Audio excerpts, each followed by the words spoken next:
राधे राधे श्री हरिवंश। राधे राधे महर्षि श्री हरिवंश। महर्षि, युवावस्था में हमें धन की प्राप्ति के लिए ही यत्न करना चाहिए या भक्ति मार्ग में चलते हुए जो ईश्वर द्वारा प्रदान किया गया है उसी में संतोष कर लेना चाहिए? ये तो बहुत उत्तम बात है। अगर ये बात आ जाए कि पूर्व प्रारब्ध के अनुसार जैसे हम नहीं चाहते पर हमें दुख भोगना पड़ता है, अगर हम सुख की विचार न करें तो भोगना पड़ेगा ना, मिल जाएगा ना। हाँ, हमारे वृंदावन के परम रसिक श्री स्वामी हरिदास जी महाराज कह रहे हैं, हरि भज छाणी न मान नर तन को, मति बंछे तिल तिल धन को, अनमांगे आगे आवे गो, ज्यों पल लागे पल को। स्वामी जी महाराज कह रहे हैं कि मति बंछे रे तिल तिल धन को। क्यों सोच रहा है? कोई सोचता है मुझे दुख मिले, बलात् भोगना पड़ता है, क्योंकि प्रारब्ध है अशुभ कर्मों का। तो शुभ कर्मों का जब फल आएगा तो सुख सुविधा उन्नति इसका सब विधान बन जाएगा। आप तो ये बहुत बढ़िया होगा अगर ऐसा मान ले, जैसे दूसरी बात कही, जथा लाभ संतोष सदा, काहू सो कछु न चाहूंगा। प्रभु से भी कुछ नहीं चाहूंगा, आप जैसे विधान से रखोगे मैं वैसे रखूंगा। अपने जीवन को, अपने मन को, अपनी इंद्रियों को बस आपका स्मरण न छूटे, आपका भजन न छूटे। तो आप समझो नाम जब चल रहा है, भगवत स्मरण चल रहा है, तो ये सांसारिक लौकिक भोगों की तो बात जाने दो, अनंत महिमाशाली भगवान को अधीन कर सकता है जो, फिर रिद्धियां सिद्धियां लोक लोकांतर के सुखों की तो बात जाने दो। सुमिर पवन सुत पावन नामू, अपने बस करी राखे रामू। वही नाम है, वही नाम है, कोई दूसरा नाम नहीं। जो बड़े बड़े सिद्ध महापुरुष नाम के आनंद में डूबे, वही नाम है। बस हम नाम को पकड़ ले, पक्का विश्वास कर लीजिए।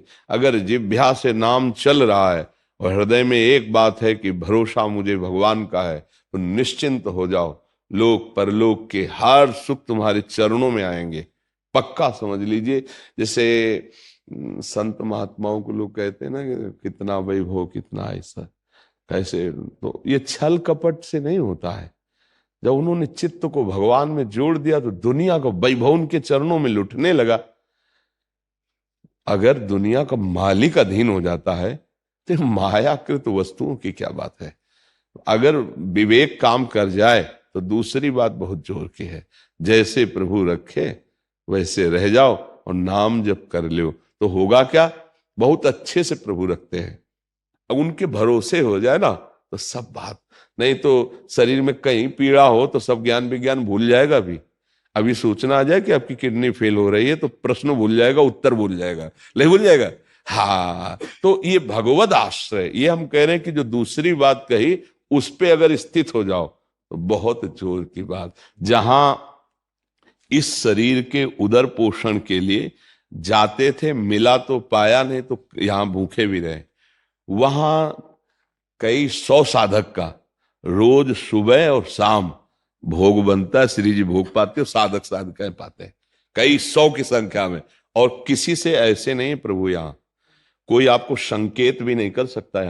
यहाँ का सख्त शासन है कि ऐसा नहीं कर सकता कि भाई 400-500 साधु की सेवा होती है आपको, नहीं, कहीं आवाज नहीं, कहीं दान पेटी नहीं, कहीं किसी भी तरह का ड्रामेबाजी नहीं कि यहाँ पर्चा भरो, यहाँ ये करो, यहाँ कुछ नहीं है। और इतने अच्छे से श्री जी चला रहे हैं, किसी से कहना नहीं, कोई किसी से फीस नहीं, बिजली सब कार्य, कितने कार्य, सब हजारों लोग बैठ के सुनते हैं, तो साउंड सर्विस क्या क्या सबकी व्यवस्था समय पे है। बस उतना है कि खा लो पी लो आनंद से रह लो बस। हाँ, साईं उतना दीजिए जामे कुटुंब सब आए और मैं भी भूखा ला रहा हूं, साधु लोग, बस वैसे ही चल रहा है। जहां जिस समय जो आवश्यकता होती है वो उतना ही प्रभु भेज देते हो, वैसी व्यवस्था प्रभु चल जाती है।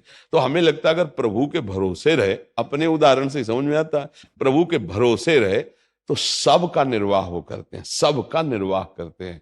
बिल्कुल वो ऐसे अनंत माताओं जैसा प्यार, बस हम समर्पित हो जाएं। देखो आज भी भगवान का प्यार आपके ऊपर है, पर अहम होने के कारण मैं करता हूं, मैंने ये किया, मैं ऐसा कर सकता हूं, तो ये पर्दा है, इसलिए तुम उनको झांक भी नहीं सकते। और अगर ये अहम समर्पित हो जाए तो आप ऐसे देखोगे कि हर समय प्रभु हैं, वही करवा रहे, हर व्यवस्था, हर सोच, हर क्रिया बहुत आनंदमय हो जाएगी। वो जैसे अर्जुन की घोड़ों की बागडोर पकड़ ली ना, ऐसे मन और इंद्रियों की बागडोर पकड़ लेंगे प्रभु, शरणागत हो जाए, हृदय से हो जाए। और देखो एक दिन यहां से चलना है, यहाँ का जितना वैभव है ये शरीर भी यहीं छूट जाना है। अगर भजन ना हुआ, भगवान का चिंतन ना हुआ तो साथ जाएगा क्या? इसलिए बड़े भाग्यशाली है, जैसी परिस्थिति उसको सह लो और राधा राधा राधा राधा राधा भगवान नाम जप करते हुए जीवन व्यतीत करो तो भगवान की प्राप्ति हो जाएगी, ये पक्का समझ लो। और अगर चाह करोगे धन की तो मिल जाएगा। महालक्ष्मीपति हमारे प्रभु हैं, आप उनका नाम जप करो धन भी मिल जाएगा। अरे भगवान की तरफ चले तो परमानंद की बाढ़ आने लगती है। भजन तो बहुत बड़ी बात है।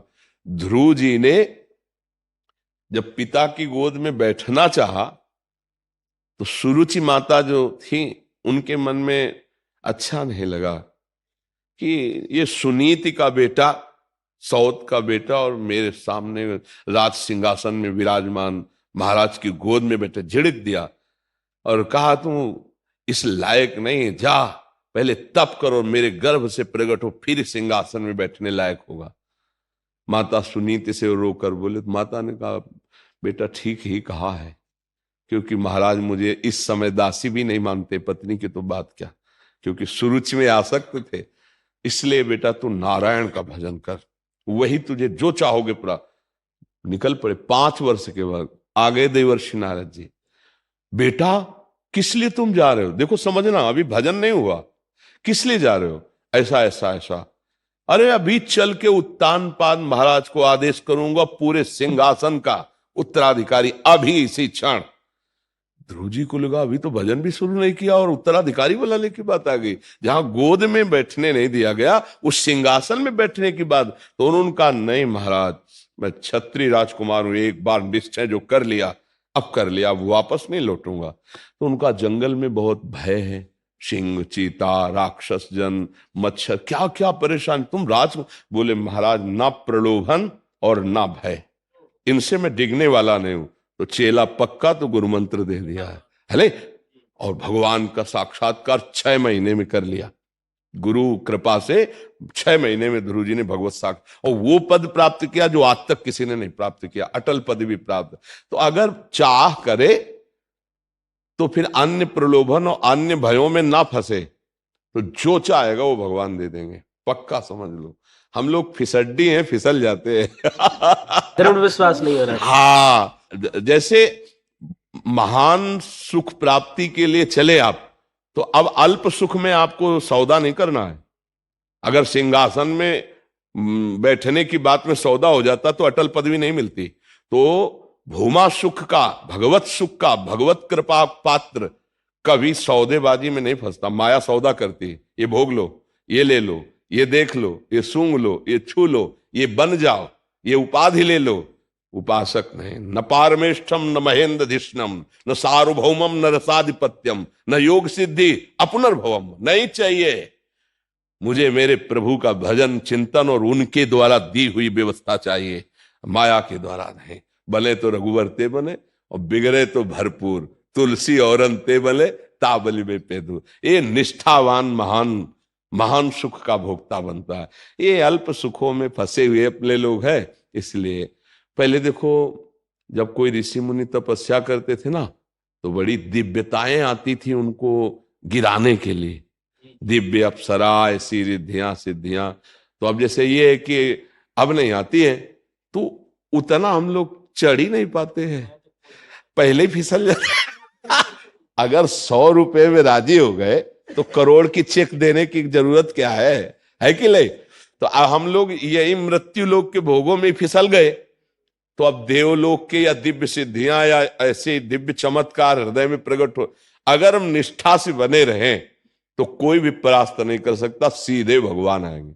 हम एक बार बिल्कुल ग्रामीण भाषा में बताया कि जैसे बच्चा रोना शुरू किया, खिलौनों से नहीं खेल रहा, तो माँ फिर देखती है और अपने निज जन को भेजती है, बेटी बहन किसी को, जा उठा ले गोद में, और उस पे भी जब राजी ना हो, रोना बंद ना करे, तब माँ फिर कहती है अच्छा तो सब काम बाद में हो जाएगा, और फिर बेटे को गोद।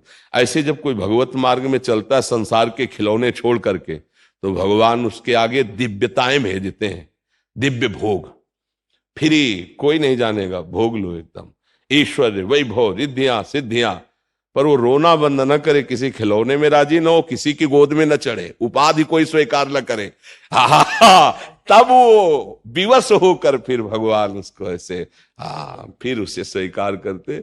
बहुत सुंदर विचार है। पहला वाला तो ठीक कम है, दूसरा वाला बहुत जोर का है कि हमें जैसे रखोगे वैसे हम रहेंगे, तो बहुत अच्छे से रखेंगे। ये हमारा निर्णय और सब संतों का अनुभव। भगवान कदम कदम पर कि उनकी सुरक्षा व्यवस्था सबकी करते, और आप लोगों की भी करते हैं, पर आप इसलिए नहीं समझ पाते कि कर्ता भाव में है, अहंकार होने के कारण आपको लगता है कि मैंने किया, ये समझ नहीं पाते, मलिन हृदय हो गया।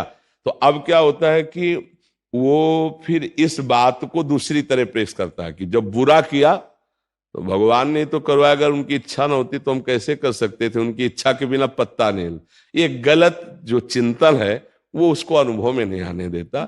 नहीं तो सच्ची बताए, अगर आप शरणागत हो जाओ तो आनंद की वर्षा भगवान कर देते हैं। बस जितनी शरणागति में कमी है उतना ही हम दुखी सुखी होने लगते हैं। नहीं तो उनकी कृपा को देखोगे तो घोर दुख में भी आपको विशेष सुख वाली कृपा दिखाई देगी। माता कुंती ने इसीलिए भगवान जब चले तो यही मांगा कि कदम कदम पर हमें विपत्ति प्रदान करो, दुख प्रदान करो। क्यों? क्योंकि दुख में तुम हमारी तरफ भाग के आ रहे थे, और सुख आया तो तुम पीठ दिखा के द्वारिका जा रहे हो। ऐसा सुख नहीं चाहिए हमें, वो दुख चाहिए जिसमें आपको पुकारूं और आप दौड़ते नजर आवे। इसलिए आनंदित रहो, दुख को सहना सीखो। सुख में फूलो नहीं और दुख में भूलो नहीं। कुछ क्षण के लिए दुख है, रात्रि है तो दिन आएगा, और दिन है तो फूलो नहीं, रात्रि आने वाली। इन दोनों से हम ऊपर उठें, दुख सुख से ऊपर उठें।